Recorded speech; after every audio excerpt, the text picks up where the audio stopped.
Micro finance ಕಿರುಕುಳ ವಿರುದ್ಧ ರೈತ ಸಂಘದ ಮನವಿ. ತಹಸೀಲ್ದಾರ್ಗೆ ರೈತ ಮುಖಂಡರಿಂದ ಮಹಿಳೆಯರ ಪರ ಆಕ್ರೋಶ. ಮೈಕ್ರೋ ಫೈನಾನ್ಸ್ ಶೋಷಣೆ ತಡೆಯಲು ತಕ್ಷಣ ಕ್ರಮಕ್ಕೆ ರೈತ ಸಂಘದ ಒತ್ತಾಯ.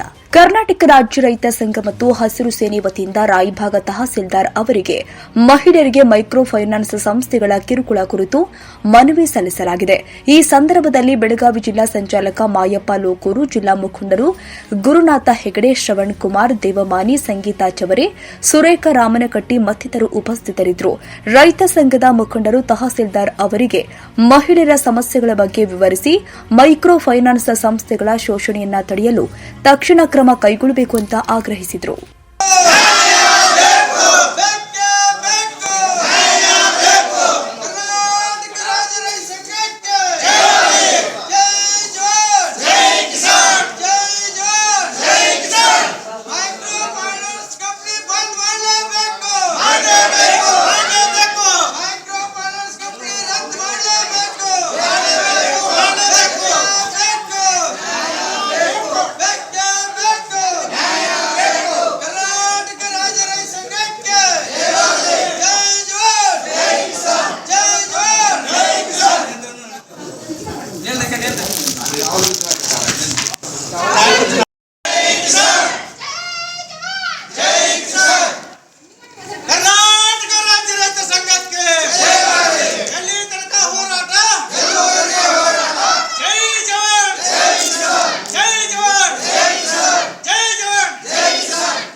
ಮಾನ್ಯರೇ, ಸದರಿ ಮೇಲ್ಕಾಣಿಸಿದ ವಿಷಯದನ್ವಯ ತಮ್ಮಲ್ಲಿ ಮನವಿ ಮಾಡಿಕೊಳ್ಳುವುದೇನೆಂದರೆ ಧರ್ಮಸ್ಥಳ ಸಂಘದ STD, RDP, micro finance, Shriram finance, IDFC, HDFC, Cholamandalam, Fincare ಇತ್ಯಾದಿ ಇನ್ನಿತರ ಖಾಸಗಿ ಫೈನಾನ್ಸ್ಗಳ ಮನೆ ಮತ್ತು ಜಮೀನುಗಳ ಅಡಮಾನವಾಗಿ ಹಾಗೂ ಆಧಾರ್ ಕಾರ್ಡ್, ಪ್ಯಾನ್ ಕಾರ್ಡ್ ತೆಗೆದುಕೊಂಡು ಬೇಕಾಬಿಟ್ಟಿಯಾಗಿ RBI ಲಿಮಿಟ್ ಮೀರಿ ಬಡಾವಣೆ ಸಾಲವನ್ನು ನೀಡುತ್ತಾರೆ.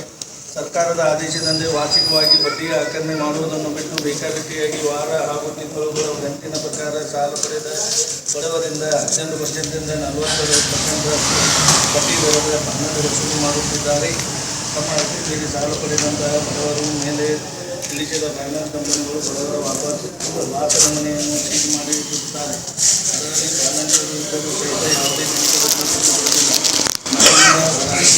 ಬಡವರು ಆಶ್ರಯ ಇಲ್ಲದೆ ಕೆಲವೊಂದು ಜನರು ಮನೆ ಮತ್ತು